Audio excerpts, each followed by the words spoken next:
Assalamualaikum warahmatullahi wabarakatuh. Perkenalkan, nama saya Kamila Dikayani. Saya dari kelas manajemen reguler 2B. Di sini saya akan mempresentasikan kewirausahaan yang berjudul Marketing Intelijen dan dalam menumbuhkan jiwa entrepreneur pada generasi milenial.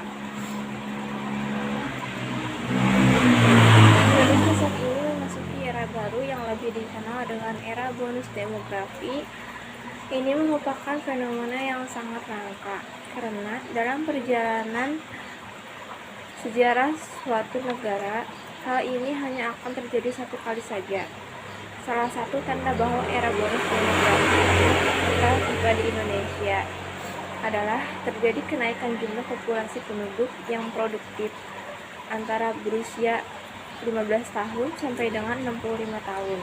Secara signifikan jika dibandingkan dengan populasi penduduk yang non-produktif yang saat ini berusia di bawah 15 tahun dan berusia 65 tahun ke atas.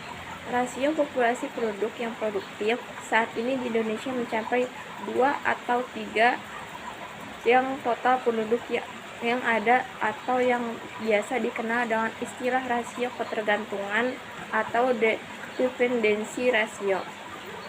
Era bonus demografi ini merupakan tantangan bagi Indonesia dan harus dijadikan sebuah peluang yang tidak boleh dilewatkan. Begitu saja, Indonesia harus mampu memanfaatkan potensi penduduk usia produktif yang cukup tinggi ini. Apabila berdasarkan data Badan Pusat Statistik 2018 menyebutkan bahwa ada sekitar 50,36% dari total penduduk yang berusia produktif merupakan generasi milenial. Dan berdasarkan teori generasi yang dikemukakan oleh Mannheim 1952 menyatakan bahwa generasi yang lahir antara tahun 1980-an sampai 2000 dikategorikan sebagai generasi milenial. Di Indonesia, para generasi milenial memiliki kesempatan serta peluang yang baik untuk berinovasi dengan dukungan ekosistem digital yang sedang tumbuh dan berkembang, seperti hadirnya bisnis e-commerce yang merupakan karya asli anak bangsa, mampu memfasilitasi generasi milenial yang memiliki semangat untuk berusaha juga berkembang. Selain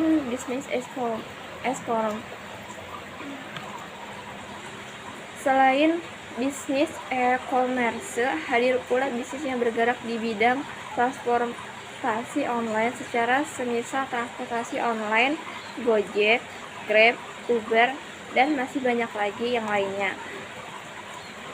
Lahirnya bisnis e-commerce yang transportasi online ini merupakan hasil inovasi untuk menjawab tantangan dan kebutuhan dalam mewujudkan kemandirian secara ekonomi bagi generasi milenial di era digital ini. Menurut Sebastian DKK 2016 menyebutkan bahwa generasi milenial memiliki keunggulan yang tidak dimiliki untuk generasi sebelumnya. Di antaranya adalah dalam melaksanakan segala aktivitas maupun kegiatan.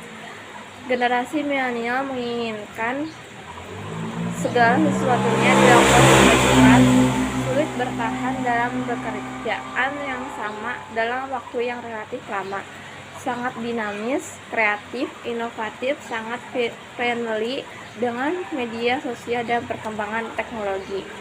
Dunia industri saat ini, jika ingin menjangkau segmen generasi milenial, harus melalui peningkatan cara-cara mereka dari sebelumnya, mengingatkan generasi milenial telah mampu merubah cara berpikir sebagai seseorang konsumen yang lebih mengutamakan sisi emosi, keinginan, kebutuhan, dan ketuntunannya. Maka dunia industri harus mampu mendeteksi perubahan cara berpikir tersebut. Untuk mendeteksi orientasi perilaku konsumen yang efektif, maka diperlukan kecerdasan bermarketing atau yang dikenal dengan marketing intelligence. Hal ini diperlukan dalam bentuk pengumpulan data dan kemampuan analisis sebagai upaya dalam pengambilan keputusan yang tepat. Sepertinya menganalisis tentang kondisi pesaing, daya saing produk, serta memiliki kemampuan untuk memahami pasar dan pelanggan secara menyeluruh. Kemampuan ini akan berjalan secara optimal apabila dilaksanakan oleh orang yang mengerti tentang teknologi seperti generasi milenial. Dengan kemampuan di bidang teknologi yang dapat melekat dan dalam diri generasi milenial saat ini juga dapat menjadi modal membuka kesempatan dan peluang untuk berinovasi dalam berbagai bidang atau berwirausaha.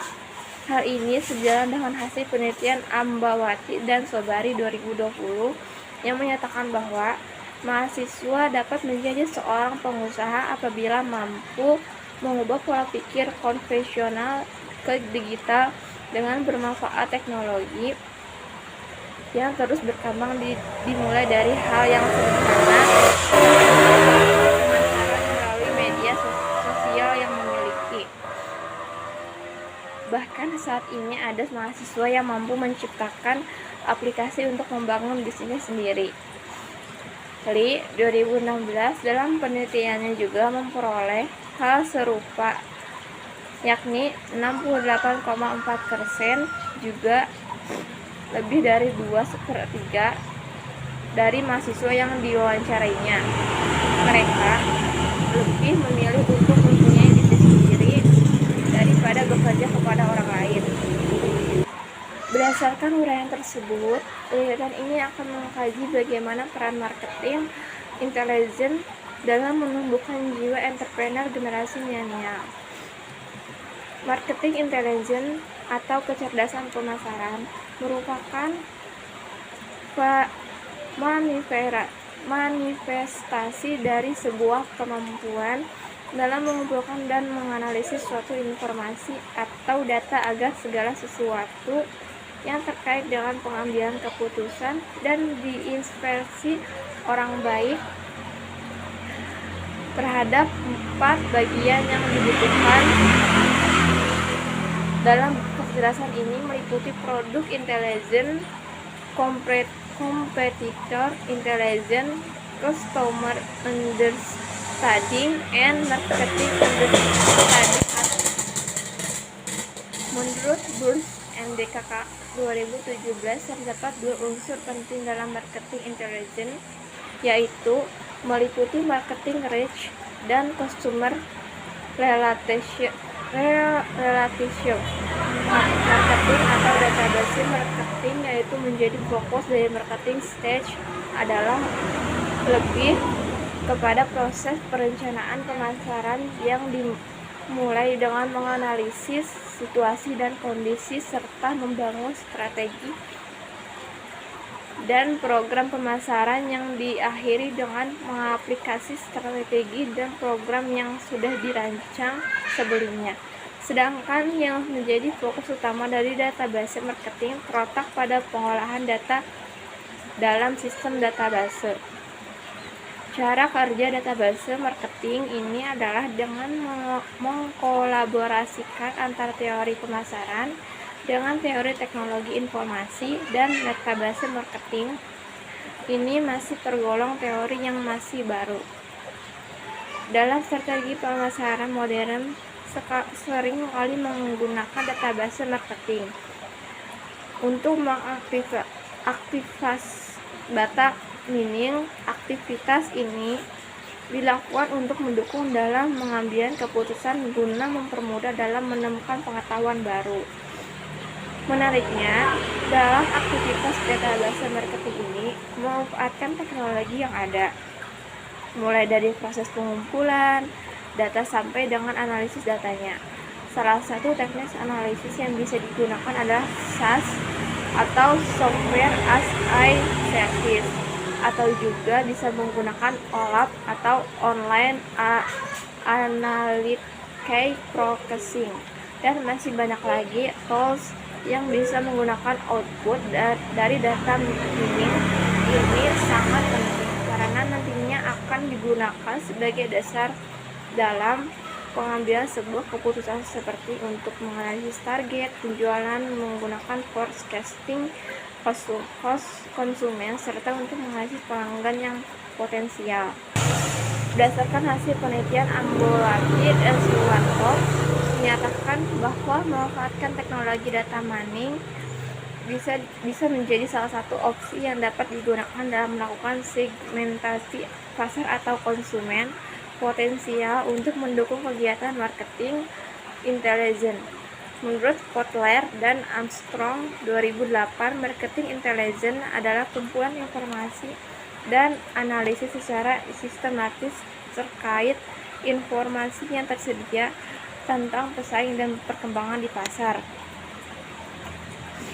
Jiwa entrepreneur atau entrepreneurship mulai berkembang dari generasi ke generasi mengikuti perkembangan zaman.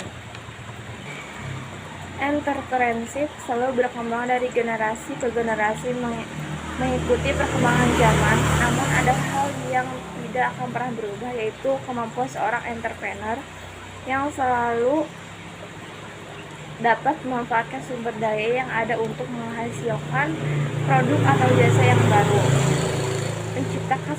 menciptakan bisnis yang baru atau bahkan mengembangkan bisnis yang sudah ada, menciptakan nilai tambah dengan memakai cara baru dan berbeda dari sebelumnya merupakan poin inti dalam kewirausahaan agar dapat bersaing secara kompetitif dengan para pesaingnya.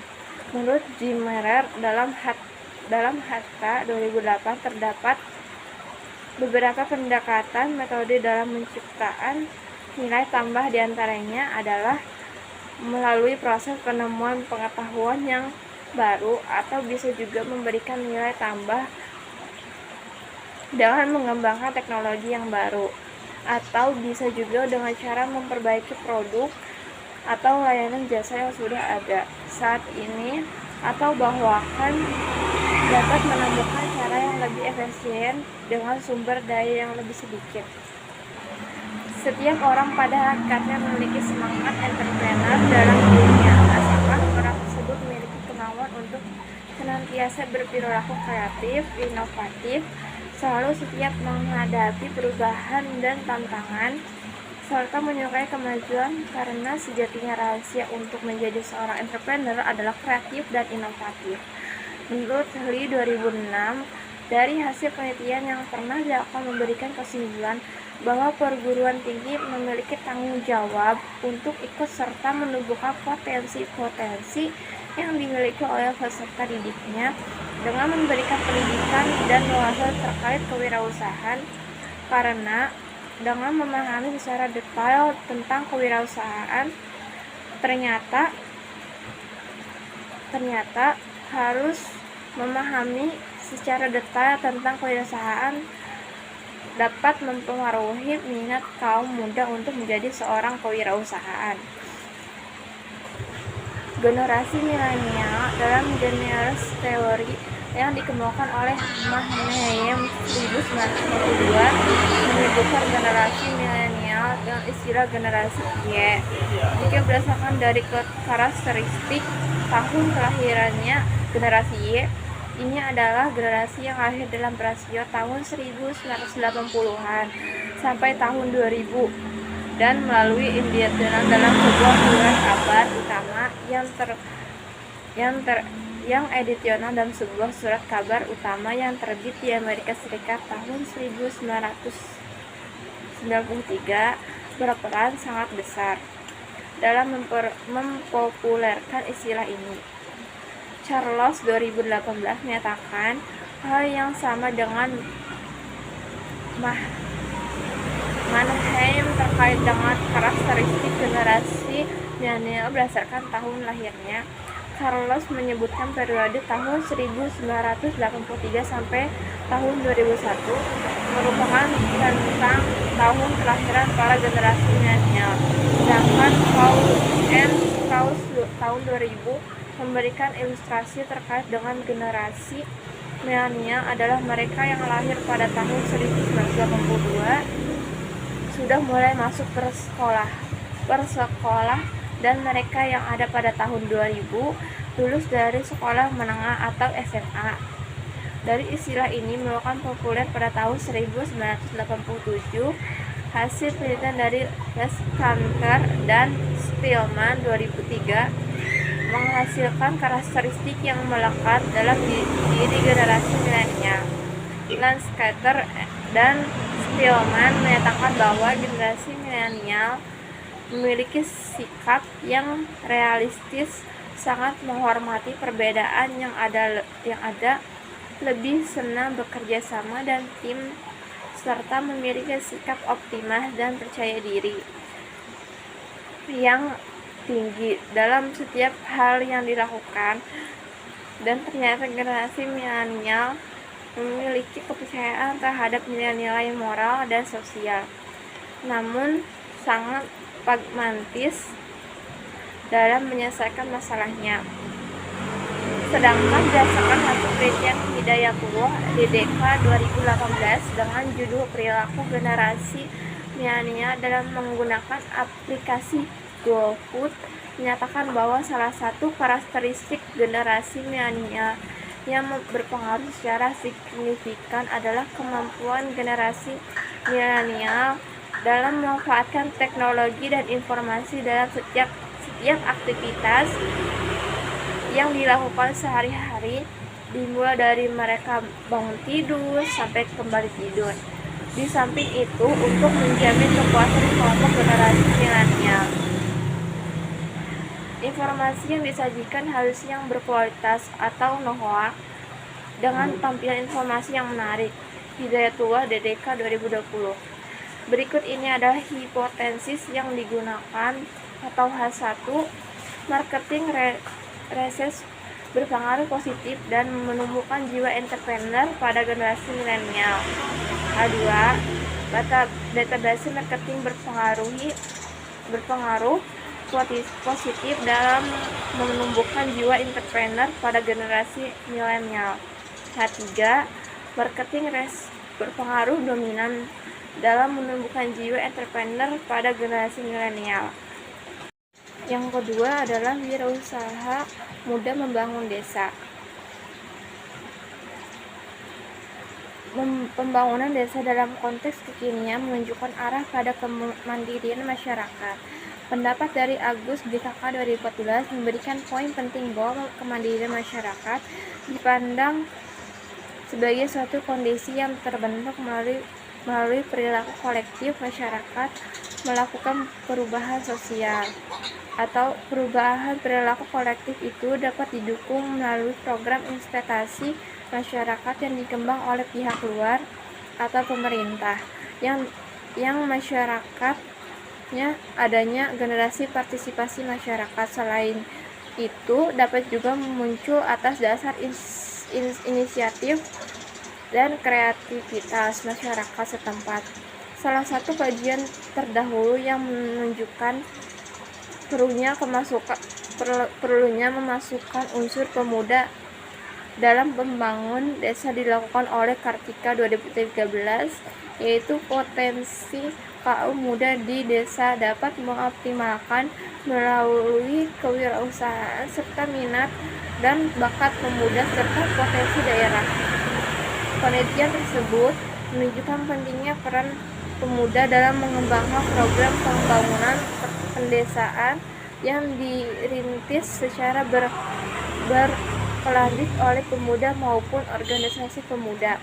Dari kedua pernyataan tersebut menunjukkan bahwa pemuda sebagai salah satu elemen masyarakat desa memiliki peluang sama dalam peran membangun untuk kemajuan dan pengembangan desa.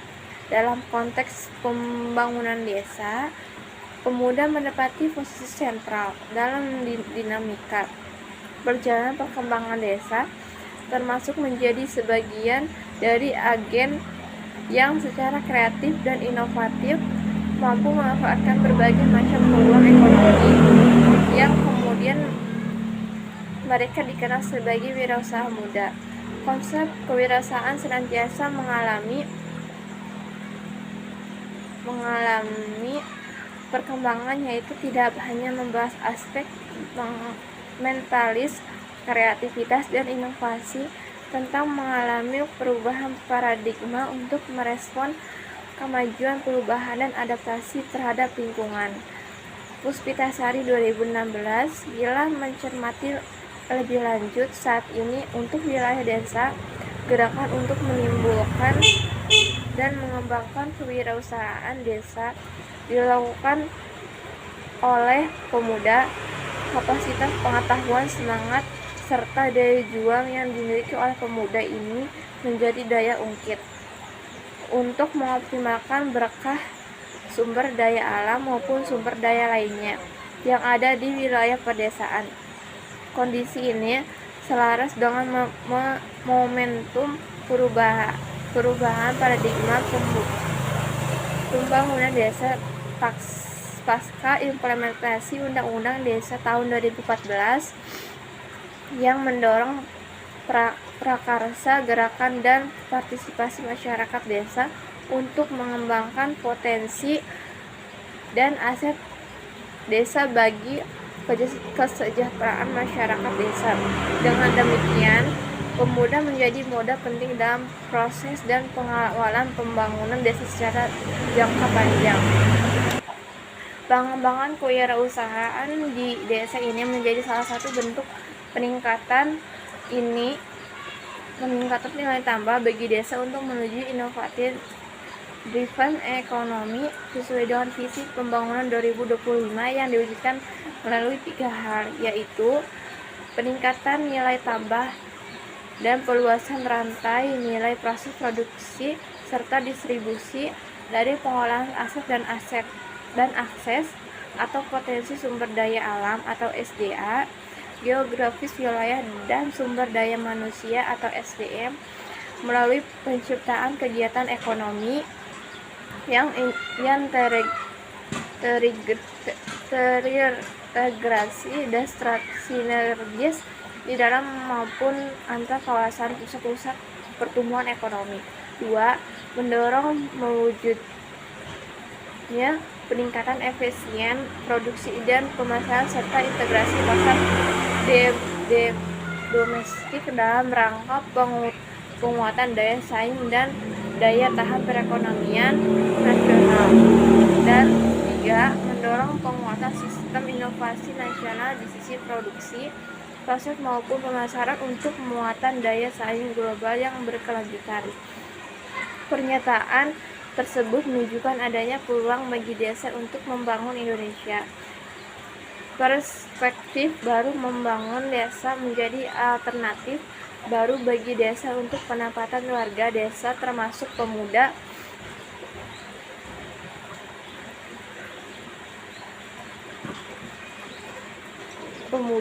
sebagai subjek dalam pembangunan desa yang berupaya membawa cita-cita kesejahteraan bersama dan berkelanjut di masa mendatang. Karena itu, kajian ini hadir untuk mengisi diskusi tentang peran strategi dari pemuda, khususnya kewirausahaan muda desa yang dalam kurun waktu terakhir menunjukkan perkembangan di beberapa wilayah Indonesia. Kajian ini bertujuan untuk mengidentifikasi pertama peran dan kapasitas pemuda dalam proses membangun desa, dan kedua menganalisis potensi dan kapasitas pemuda dalam membangun jejaring untuk berkelanjut peran pemuda dan membangun desa. Tinjau pembangunan desa kewirausahaan dalam verifikasi digunakan untuk melakukan analisis dan pembahasan tentang akualitasi peran pemuda terkait ide dan gagasan kreatif mereka dalam mendorong penciptaan pembangunan di desa.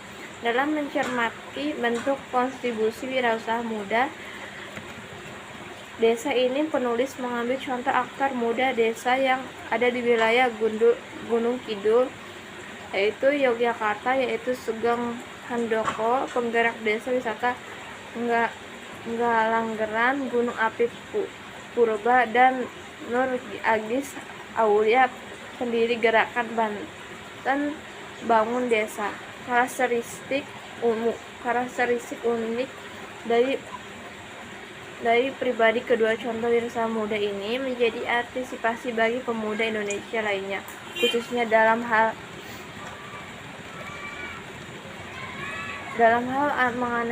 menginisiasi gerakan pembangunan masyarakat desa dengan pendekatan kewirausahaan. Metode penulisan dilakukan dengan analisis deskriptif analitik, yaitu menganalisis secara komprehensif dan sekunder dan dokumentasi yang relevan dengan pembahasan. Menemukan potensi mobilisasi aset desa. Konsep wilayah pedesaan yang ada di Indonesia memiliki beragam karakteristik sosial, ekonomi, dan integritas kelembagaannya. Secara umum, dalam pengurusan kebijakan pembangunan, desa dapat dikelompokkan menjadi 3, yaitu desa cepat berkembang, desa berpotensial berkembang, dan desa tertinggal. Desa cepat berkembang kebanyakan adalah desa yang dekat dengan atau mempunyai akses yang mudah ke kota. Kegiatan ekonomi masyarakatnya mudah mulai berpotensi pada ekonomi pasar dan menunjukkan perubahan dalam adat dan kebudayaannya. Sementara kelompok desa berpotensial berkembang, kegiatan ekonomi masyarakat ada di sektor primer, yaitu pertanian dan perkembangan dengan ciri homogen dalam hal adat dan kebudayaannya. Untuk kelompok dan ketiga, yaitu desa yang mempunyai masalah atau keterbatasan tertentu seperti sumber daya maupun lainnya, sehingga menyebabkan kemiskinan desa. Rustiadi dan Sugmin, dan pernyataan tersebut kedua wilayah yang menjadi kajian ada pada kondisi desa, keterbatasan, dan masalah sosial. Untuk masyarakat wilayah desa Nganggaran Gunung Kidul ada pada kondisi miskin, sementara desa-desa yang ada dalam pendampingan gerakan Banten Bangun Desa dan ada pada kondisi kemiskinan dan pengguruan. Kesamaan permasalahan sosial yang dihadapi di kedua wilayah tersebut menolak aksi peduli dari unsur pemuda, yaitu Sugeng Handoko dan Nur Ajis Aulia, untuk menjadi bagian dari solusi permasalahan sosial di wilayah desanya.